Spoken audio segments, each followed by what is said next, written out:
First of all, we always recommend to companies is don't tell your IT that we're coming in, because I try to correlate what we do to, running down the halls and banging on doors and shaking the doorknobs.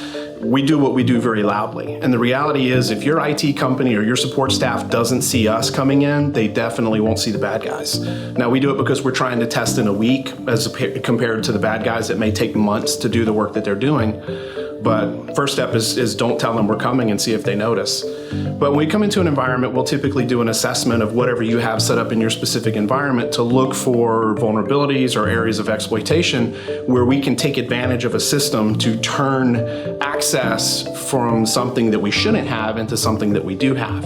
And then from there to try and gain some sort of a foothold on the network or on a system that we can further exploit, pivot to other systems across the network, use the end users and sometimes engage the employees to try to get them to fall for something through social engineering to allow us to get access to some sort of a system that we're not typically allowed access to.